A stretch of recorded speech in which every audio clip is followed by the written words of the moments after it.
Good morning. Well, I guess I'm a little shorter than normal. Maybe I need to do something about that. It's Wednesday morning. That means Garland Nixon, Scott Ritter. Plenty to talk about. Let's go.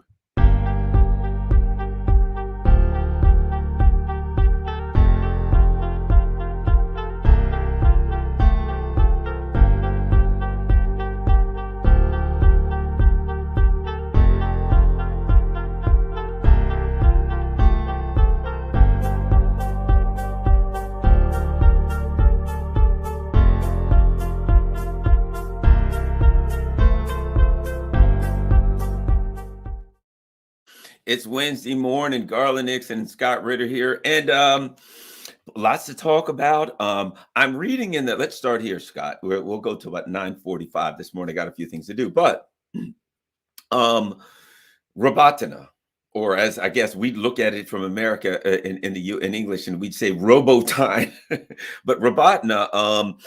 Okay, the Western that they're crowing again. The Ruskies are falling. They've lost this sprawling metropolis of Robotna. Of course, I'm laughing, but we never laugh at war because it's dangerous. It's horrible. People are losing their lives, and we prefer a peaceful resolution to everything. But it is what it is, Scott. What's happening on the front line? What do we need to know about Robotna? Well, I mean, I call it the alpha and the omega of the Ukrainian counteroffensive. It's here that the Ukrainians launched their counteroffensive back in early June. If you remember the famous or infamous photographs, depending on where you come from, of the first destroyed Leopard tank flanked by 5, 6, 7, 8 Bradley vehicles that had run into a minefield, blown up, destroyed, etc. And things haven't gotten much better for the Ukrainians since that time. They've spent the last several months continuing to pound away at the city, because this was deemed to be the seam in the Russian defenses, the weak spot. If you just hit here long enough, you'll be able to break through. And by sacrificing troops, they've clawed in, been pushed back, clawed in, pushed back, clawed in. Earlier this month, they committed their strategic reserve. It's supposed to be the exploitation force, and they brought that in. Now, this reserve was committed at a time when Ukraine was under tremendous pressure from NATO about what was going on. And this is where NATO said, you have to press. This is where you're going to succeed. You have to double down. And NATO is accusing Ukraine of being casualty averse after Ukraine suffered 40,000 dead. What NATO is saying is that Ukraine was failing to implement effectively the tactics and doctrine of combined arms warfare that had been taught to them in Grafenvor and elsewhere. Ukraine's response was, we can't implement tactics or doctrine when doctrinally we don't have the resources required to do it, namely air power. That without effective air power to sweep skies of Russian aircraft, helicopters, to suppress Russian air defense, to provide close air support to Ukrainian troops, the tactics taught by NATO had no chance of succeeding. And Ukraine had sort of gone away from massed armored assaults to using infantry to push forward. And they had some success on this, but nothing dramatic. And again, lots of casualties. But when the strategic reserve was committed, NATO told Ukraine, you got to go back to combined arms tactics. You got to do what we trained to do, or else there's no reason for us to keep doing this. Ukraine took a look at the map and realized that beating their head against Robotyne was futile. What they did is they shifted a few kilometers to the left, and while they pinned the Russians down in Robotyne, they punched there, and they had some success. They've broken through, advanced a couple kilometers in a direction. Some reports out of Germany indicate that they may have reached the first defensive line, the Dragon's Teeth and the tank trenches, and maybe even penetrated the defensive line in one area and are pushing forward. This may be. I remind everybody that the first line of defense was always meant to be penetrated, but people don't listen to me. And the reason why it's meant to be penetrated is that the nature of the defensive barrier is such that when you get that penetration, that becomes your focus of effort. And then you move forward there, creating a bottleneck that can then be pinched off by the Russians. We'll see what the Russians do going forward. The other thing is the Ukrainian success here is predicated on Ukraine bringing there all of its artillery capabilities and saturating the Russian defenses with artillery and cluster munitions, prompting the Russians to withdraw from their positions. Again, doctrinal. Russians aren't there to fight and die for a piece of terrain.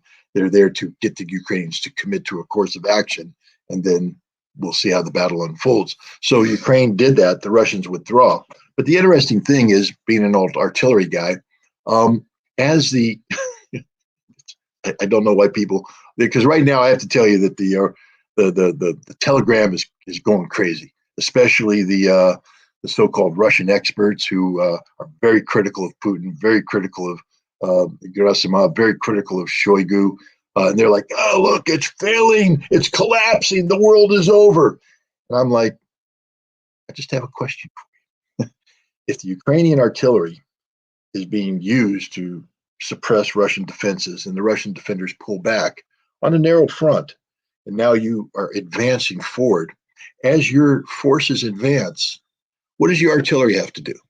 Displace forward? Of course it does. I know, because that's what I used to do. So you have to displace forward.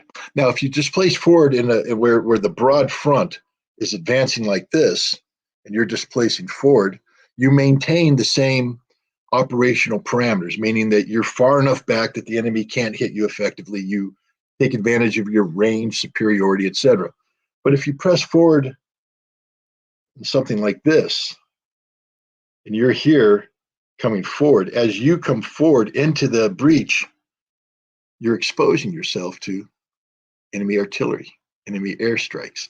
And so the artillery of the Ukrainians will be unable to sustain the firepower output that created the breach to begin with. So as the more the Ukrainians advance in, the less support they're going to get. Then there's the other thing. As you advance, you use things like ammunition, fuel, and it has to be resupplied. And again, if the front is advancing linearly, resupply can be done. But if you advance like this, you have to now run a gauntlet to get the resupply, a gauntlet that's being hit by Russian firepower. I just ask people, we never know the outcome of the battle. I'm not there. I just ask people to, study Russian defensive doctrine, really study it. Don't superficially study it. Take a look at the writings of Lieutenant General Alexander Romanchuk, the man who designed this defense, who's overseeing the battle. Look at how he has described how a battle should unfold, understanding, everybody, that what has happened at Robotyne to date is not doctrinal. The Russian defense is not meant to be fought and won in the forward defensive zone. That's purely a zone designed to break up the initial attack, to bring some sort of chaos into it, and then to help the Russians shape the attack, draw it into where you want it to happen. The forward defensive zone was never meant to be where the decisive battle was fought. That was always supposed to be on the second defensive line, you idiots. So, when you have the Ukrainians breaking their attack up in the forward defense zone, that means that there's a problem with the attacking force. The attacking force, when you attack, remember, you have the initiative. So I get to pick the time and place of my attack. I get to bring my resources in. The defense is always reactive in nature. So the idea of a defense is to let the enemy commit to a battle. And then based upon what they've done, you react. You shape by stiffening here, weakening here, drawing them in here, do a cul-de-sac where you hit them with fire, you counterattack now when they're weak. That's what's supposed to be done. The Russians haven't been able to do that because the Ukrainians were never able to reach the initial defensive line. I don't know if the reports coming out of Germany, out of Bild, are true. Did they breach the initial defensive line? I don't know. Let's assume they did. They didn't breach it by knocking out the entire defensive line. They picked one narrow lane of advance towards a specific village, and they penetrated. Now they're moving into that village. The idea is to occupy that village, grab onto the village, hold onto that village. Fine. Let's say they do that. They're only doing it because the Russians have said, we're not going to die for that village. The Russians have pulled back, and now they're in that village. And you know what's going to happen to every Ukrainian in that village over the course of the next 24 hours? They're going to get the living dog poop blown out of them by concentrated Russian fire, including these glide bombs, these glide bombs, the fab bombs that have the wings and the guide. They're going to come in and just knock the crap out of these people. And then they're all going to die. They're not going to be able to be reinforced because the reinforcements need to come through the gauntlet. And the gauntlet's going to be pounded by firepower as well. And they're all going to die, and they're going to be pushed back. Doctrinal, people. Doctrinal. That's what's supposed to happen. So people just need to calm down. The thing about war is it happens. It happens. You study every major conflict out there. The enemy always gets a vote. And when you're going up against a competent enemy, sometimes their vote counts, meaning that they actually did something. The Marine Corps prides itself on being the finest fighting force on the face of the earth. We're pretty good. But we make mistakes. We breached the Iraqi defensive positions in the Gulf War. And as we pushed forward, I believe it was the 2nd Marine Division, had their forward command post with the general in it, sticking out there in the river. And the Iraqis counterattacked. They countered, and there was nothing there. They came straight up on the division command post. And had they known what they had come upon and aggressively, they would have wiped out the division command post, killing or capturing a Marine Corps major general, disrupting the attack. Fortunately, Marines being Marines, they mobilized the cooks, the bakers, the candlestick makers, because every Marine's a rifleman, and they were able to put forward a sufficient defensive line. And then there was a very brave Marine lieutenant, I think it's Eddie Ray, who was in an LAV, which is a light armored vehicle with a 25 millimeter Bushmaster chain gun, was able to come in and use his light armored vehicles to kill tanks, bravely going in there and shooting up Iraqi tanks, and through just sheer tenacity and courage, push them back until other Marine forces came in to solve. But the Iraqis got a vote at that moment. They were voting, and they made us worried. Ukrainians get a vote every single day, guys. They're good troops, especially these strategic reserves. They've been held back for a reason, because they're well-trained, well-equipped, and given the opportunity, they're going to vote and vote often. And that's what's happening right now. They're voting often. They're having some success. But the Russians aren't stupid. They built a defense based upon a doctrine that understands that when the enemy puts together sufficient firepower at a time and place of his choosing, they will have an impact.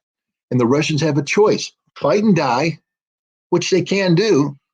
But the Russians are like, we don't. Why?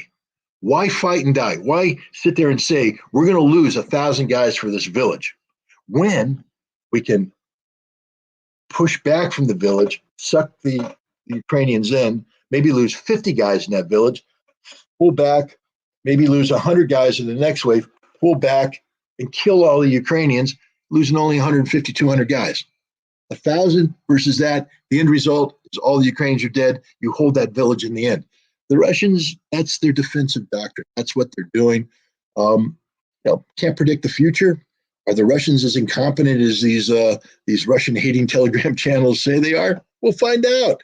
So far, they haven't seemed to be. They seem to be, a lot of brave troops, a lot of good leaders, a lot of logistics sustainability, a lot of good weapon systems. But was this all just a show? Are the Russians just one giant balloon waiting to be popped by the invincible Ukrainian army?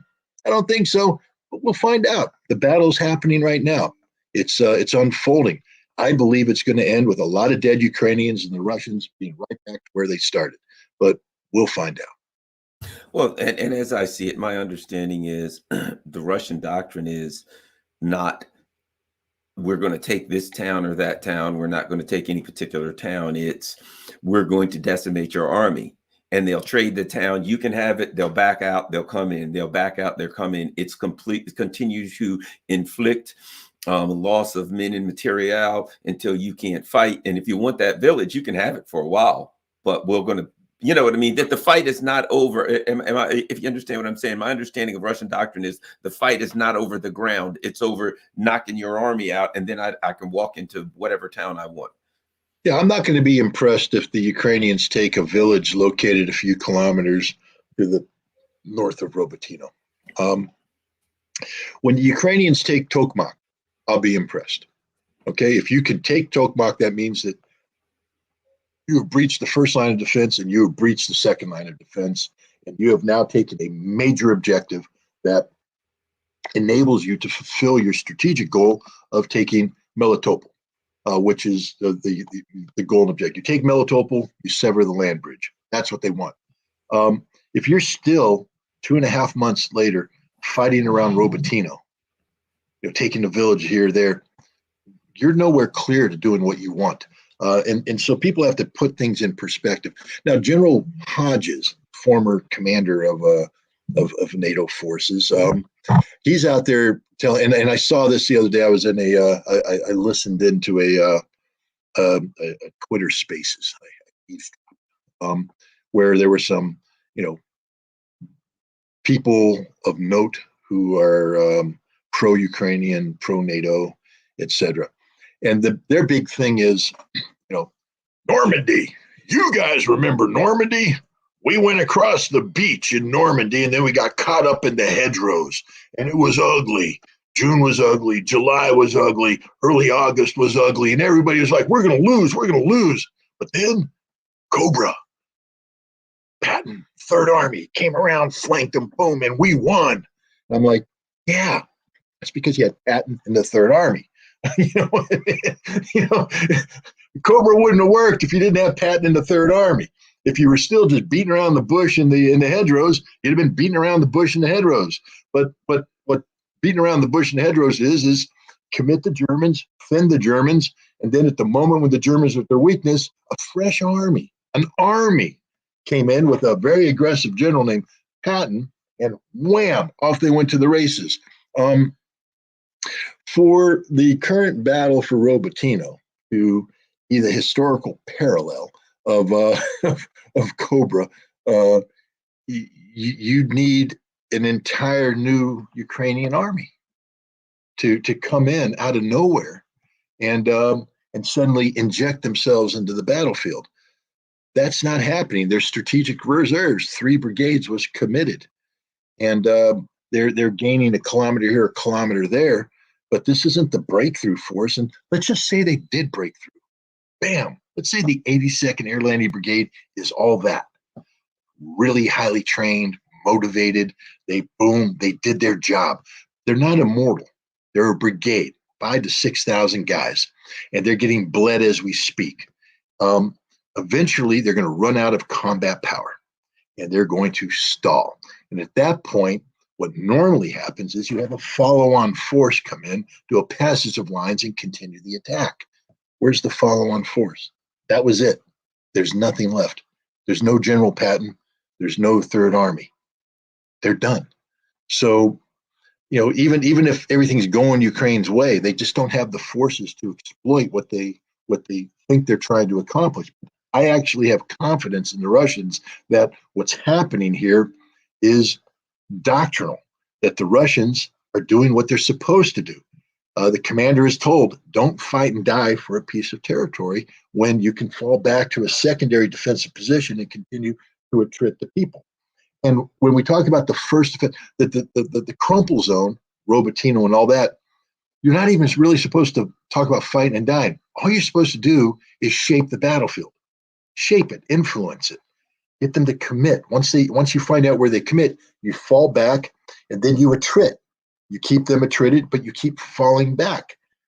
And then when the time comes when the first defensive line is supposed to be abandoned because you're not supposed to fight and die on the first defense line, you pull back to the second defensive line, which is already held by a force that's there. You fall back, reinforce, and now you've got them committing on an axis of advance.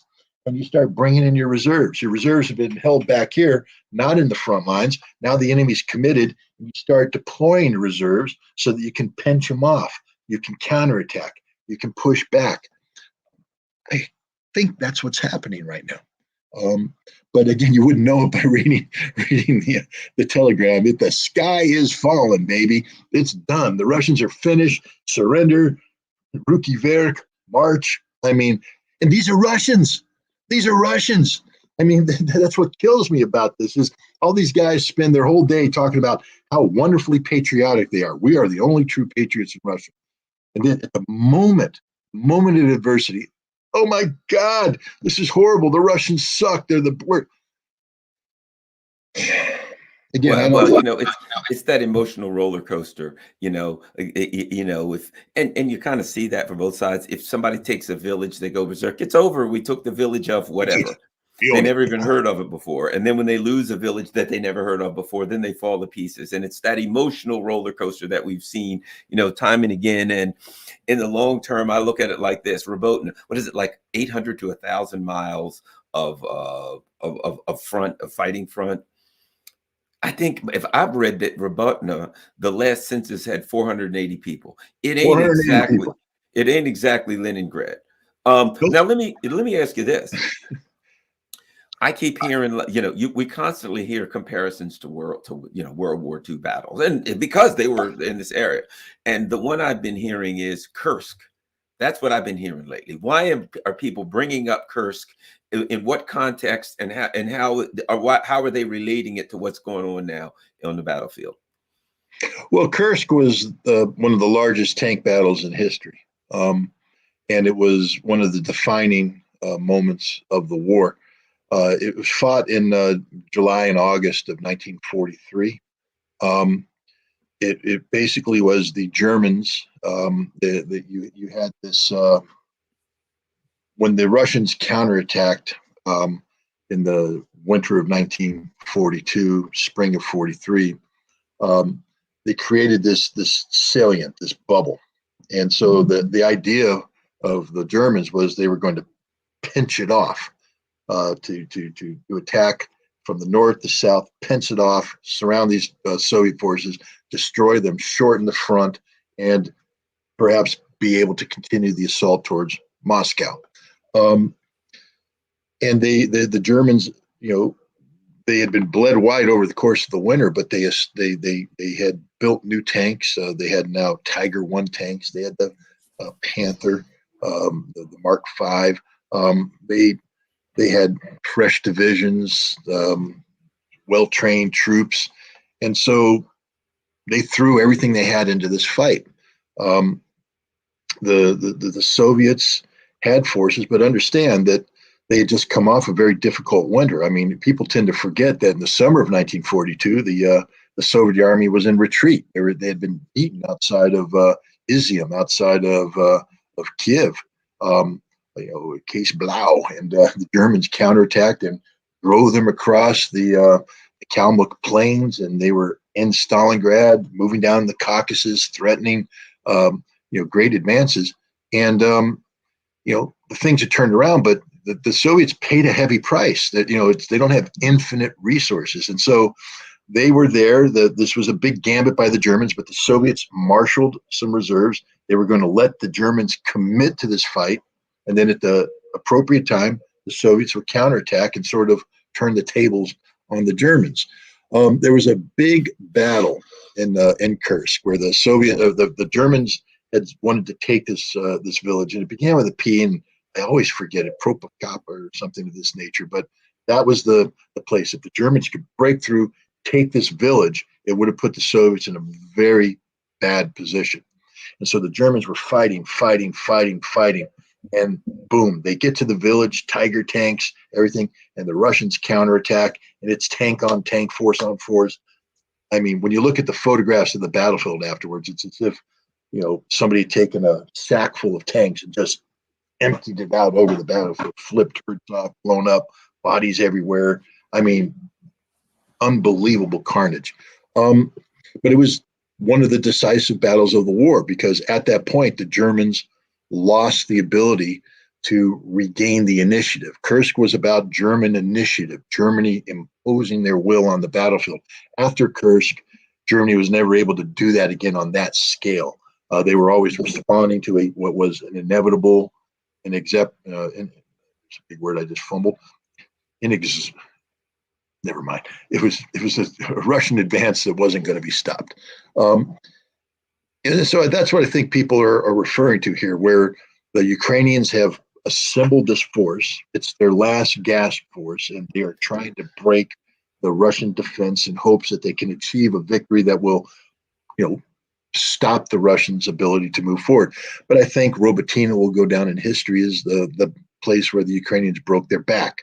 That all this huge this NATO-trained army with all the tanks and all the artillery and everything, they're going to throw it onto the battle. And believe me, the Battle of Kursk, up until the very end, that battle for that village that begins with a P, the name I can't remember right now, that was touch and go. And had the Germans broke through, the Soviets would have had to divert resources that were needed for an offensive. It would have stunted the offensive. The Germans might have gained more. You never know how a battle goes once something happens. You get a cascading effect. So it's not like the Germans were doomed to defeat from the beginning. They started this thing, they fought bravely, and they had the chance. But the Russians beat them. The Soviets beat them, and once they beat them, all the air went out of the German offensive, and then they counterattacked. I don't believe that this battle, exactly, because the forces that the Ukrainians have mustered aren't sufficient to the task. But I think the reason why people bring it up is because it's that time of the year, July, August, in a similar area, although there is a separation, large tank battles.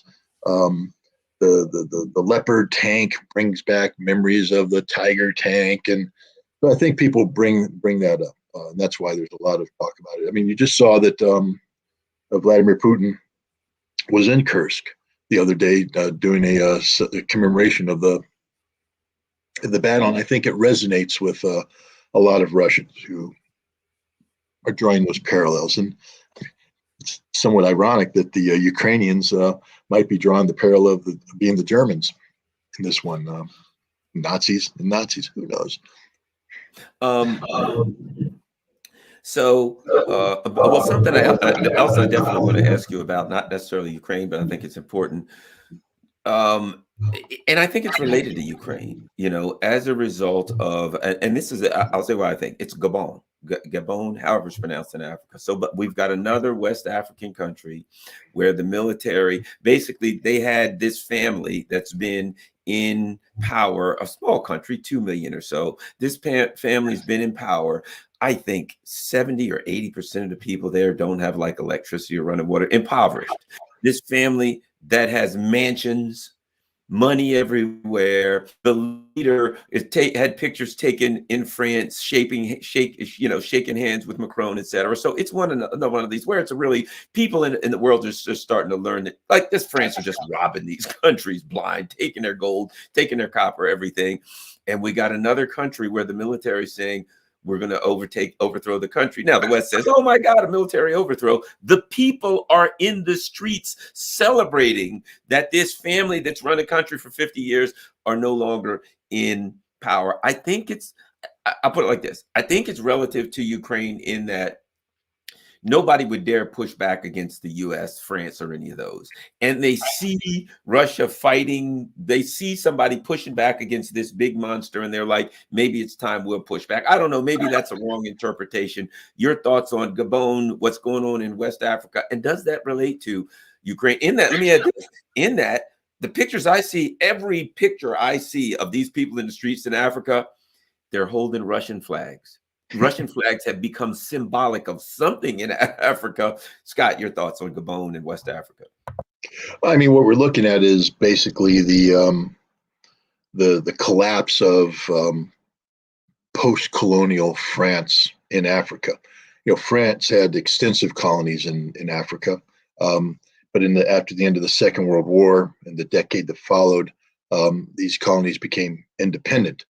But France wasn't satisfied with genuine independence. In fact, if you declared it, if you said, I want to be independent, I want to kick France out, as the French left, they destroyed toilets, they destroyed infrastructure. Basically a they were just going to lay waste to the territory so that you'd never recover.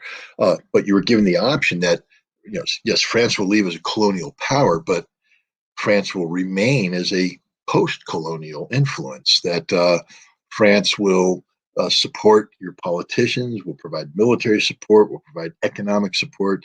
We will dominate you culturally. We will handpick your elites. Your elites will be, beholden to us.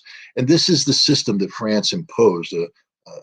Pardon my French, but I think it was a Franc Afrique is what they called it. This is a symbol of French Africa. And you had nations like Mali, Burkina Faso, Niger, Gabon, and others who were part of this system.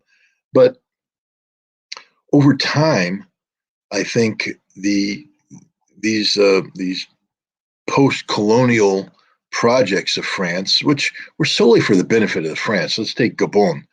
France wouldn't have had their force de frappe, their nuclear independent nuclear capability, if it weren't for Gabon, because Gabon had uranium mines, and France exploited these to the benefit of France and was able to make their independent nuclear force. They weren't beholden to the United States for enriched uranium, for instance. So Gabon played a major role. The interesting thing about Gabon, especially when you compare, because in Niger right now, France is like, there's a coup. There's a coup that removed the president, the constitutionally mandated president, and we are against the coup. And we're not going to do anything that supports. We're not going to leave or make our ambassador leave because you can't tell us what to do because you're illegitimate. All right. Well, Gabon has had a succession of coups over time. And the family it's in right now, it's the son of a man who became president, I think in the 60s. It's 1966 maybe, when the French military assisted the Gabon military carrying out a coup d'etat against the government that had drifted away from what the French wanted to install this family. And the father was in power forever, backed by the French military, enriching himself, enriching the political elite, impoverishing the rest of the nation. This is a man who was personal friends with Jacques Chirac and that clique of people. His son has retained power because it's not a democracy. It's nepotism. So he picked his son. His son's there. The reason why the military moved in is that the son has just been stealing the elections like his father did. They go through the motions of being democratic. They're not. The elections are stolen by the political elite. And this election just took place. And basically the son said, we're not going to count the votes. We're not going to do, I win. And the military went, not this time, pal. And they stepped in because they're tired of the corruption. They're tired of the being literally a modern day colony of France. The France doesn't call it a colony, but it's a colony. France has colonial powers over Gabon and these countries. So they rose up. They said, now, why are they waving the Russian flag? Because Russia doesn't have a history of colonial exploitation of Africa. There were no Russian colonies in Africa. During the Soviet times, during the Cold War, the Soviet Union openly supported revolutionary movements. They supported people trying to free themselves from colonial oppression. If you look at Mozambique, if you look at Angola, if you look at South Africa, we can just go on and on, Ethiopia. The Soviet Union was there to say, if you want to rise up and liberate yourself from these people, we're here to help you. And we don't have colonial strings attached. We're not America that only comes in to help you when America gets what America wants. We're here because we have a genuine. Now, I mean, let's be honest. The Soviets are doing it because it was disruptive to the West. I'm not saying that their motives were impure, but there was something in it for the Soviet Union, just like there's something in it for Russia. Russia has been thrust into a situation not of its own making, where there is a new Cold War-like mentality governing relations with the West, and Africa has become a battlefield, not a military battlefield yet, but a battlefield for economic interests, global geopolitical interests. We have China coming in, building their Belts and Roads Initiative, expanding it into Africa. And I think Russia is going in and telling people there's an alternative to the NATO, European Union, French colonial, American hegemony model of security. You don't have to buy into that, because when you buy into that, that will impoverish you. You will continue to be a poor, broke nation, simply having your resources stolen by others to empower a thin slice of indigenous political and economic elites, but mainly supporting powers outside of your country. And Russia's come in and said, we can offer security. You don't have to be beholden to them. And they were using Wagner for that as a proxy. Wagner, a private military company, would come in under the umbrella of Russian foreign policy. I mean, let's take Central African Republic, another former French colony. The Russians came in with a small Ministry of Defense advisory group who opened the door, and then Wagner followed and became the boots on the ground doing the work. And Wagner was a business, of course, so there's concessions that are made. They're making money off of these concessions, but generally speaking, it's not colonial. It's a business deal. It's not colonialism. The Central African Republic is seeing something in exchange for what's happening, and they're getting most of the resources for themselves. And Russia has yet to be asked to leave a country where they've started this kind of security assistance. And from the Russian perspective and the Central African Republic perspective, the Wagner experiment there worked tremendously. They've put up statues in honor of the Wagner fighters there. Mali seems to be a place where Wagner is in and having some success. Now, in the West, of course, because people are I know what's going to happen. They're going to Google, dangerous thing, Google. So you're going to Google Russia, Wagner, Mali, search terms. Wagner commits horrific human rights abuses in Mali. Wagner slaughters this. Wagner is horrible. Wagner this, Wagner that. Read the source. France, America, because that's the spin. The last thing what they're going to say is, after decades of ineffective military support, where France, the United States, and its allies are responsible for failing to defeat Islamic insurgencies, resulting in the deaths of thousands of people, Wagner came in, punched the Islamists in the nose, moved them out, and security prevails. That's what you should be reading. But we can't spin it that way because we have to be anti-Wagner. But the point is, from an African perspective, which frankly speaking is the only perspective that counts, we shouldn't care about a French perspective in Mali. We shouldn't care about an American perspective in Mali. We should care about what Mali thinks. And Mali says Wagner's A-OK. So that's why you see Russian flags there. You see Russian flags in Burkina Faso when the military junta took over there. And you see Russian flags in Niger.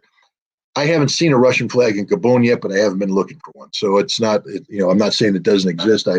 It's a brand new story. It just happened this morning. I spent a lot of time just reading up on Gabon and getting, be able to talk superficially about it. But we'll see. That I think what we're looking at is a global. The France or Africa has become a continent of conflict, and the consequences of this are real. The French aren't going to go quietly into that good night. They're going to rage against the dying of the light.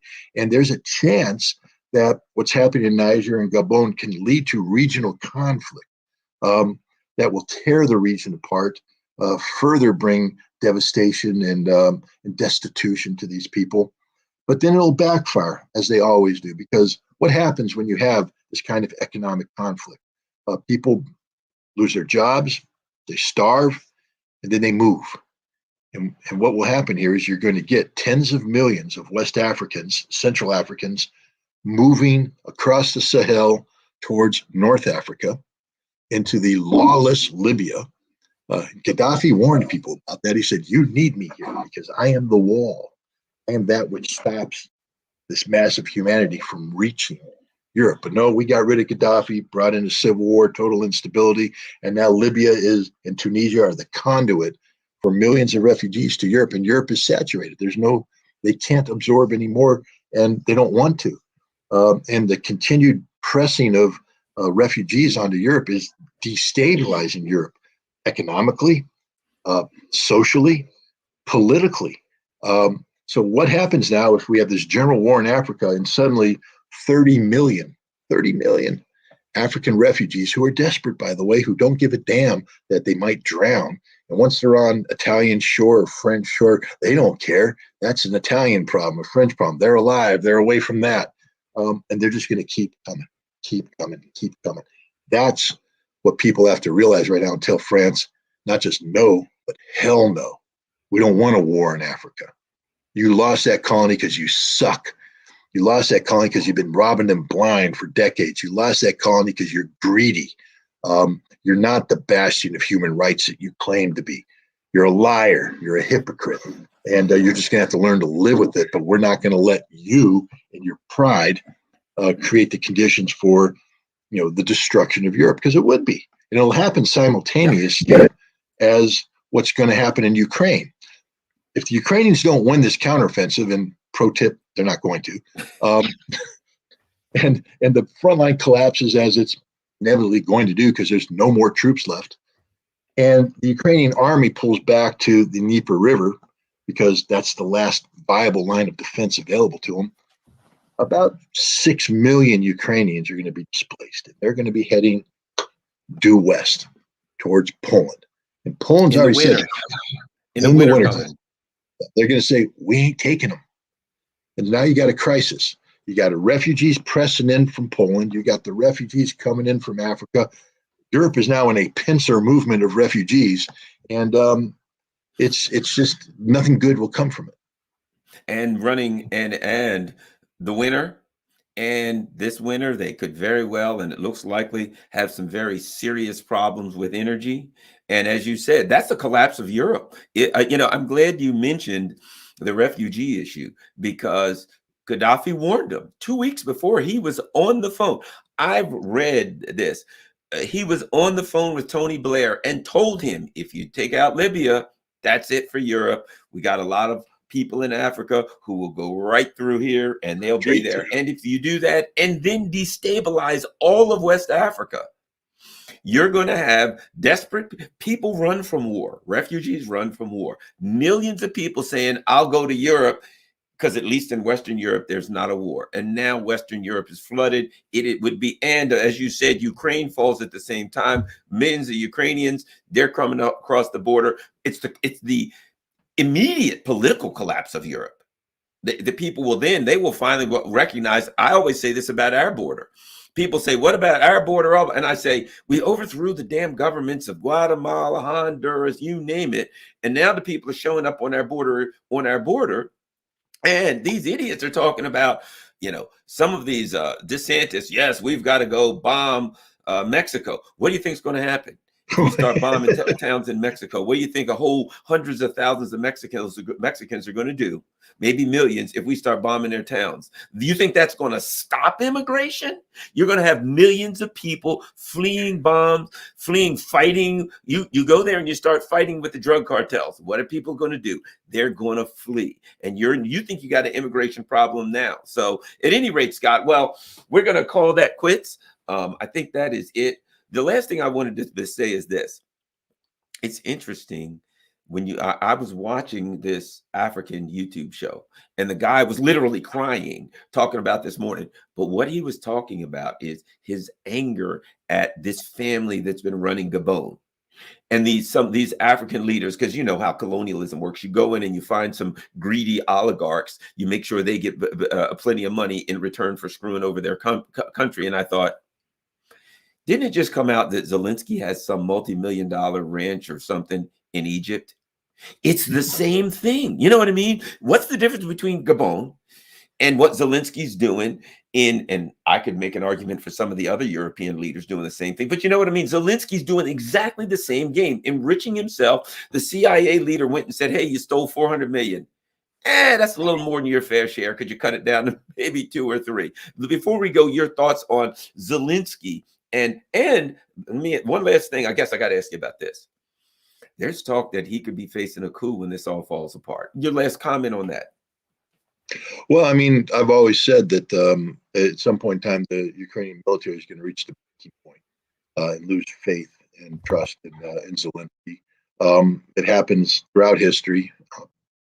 And I think that Zelensky is going to have his Kerensky moment. If you remember, after the collapse of the Brasilia, when I say you remember, I mean, we're not that old, but if you study history, the Brasilia offensive that was supposed to take place in 2000 or 1917, the last major offensive of the Russians. After that, the Russian soldiers just basically said, hell no, shot their officers, pivoted, and marched to overthrow the government because they were just tired of it. They were tired of an endless war that only resulted in dead Russian soldiers.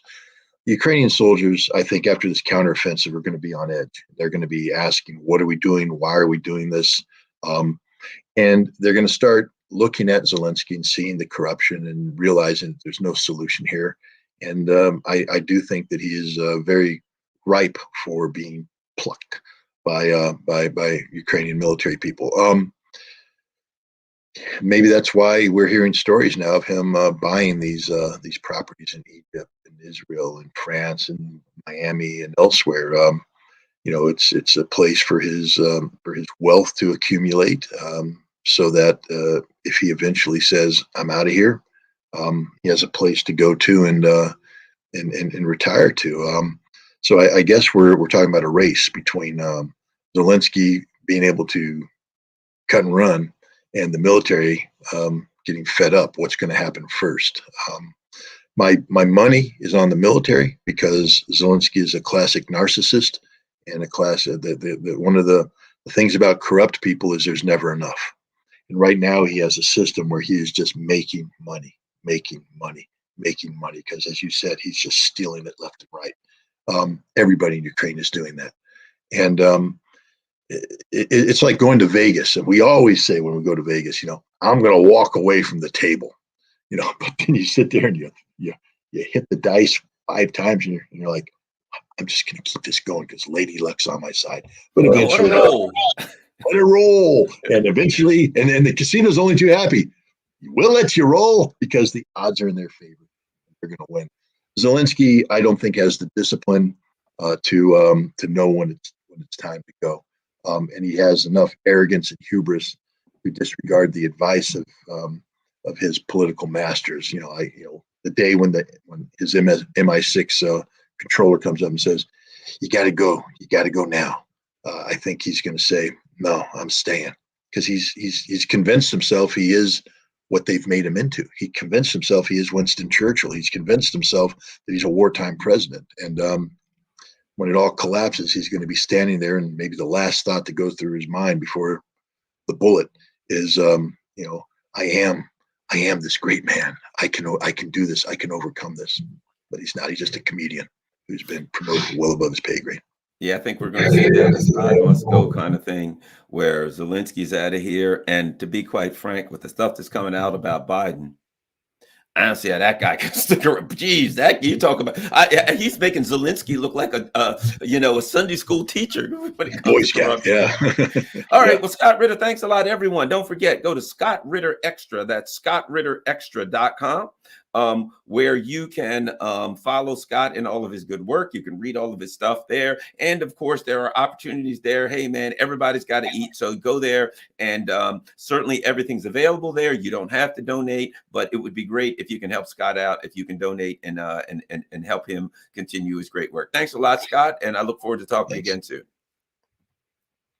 All right, everybody. And last but not least, don't forget, go to rockfin.com and become a member, ROKFIN.com. Does not cost anything in case they throw me off of YouTube. I'm thrown off of Twitter right now, as it were, if you've watched any of my videos.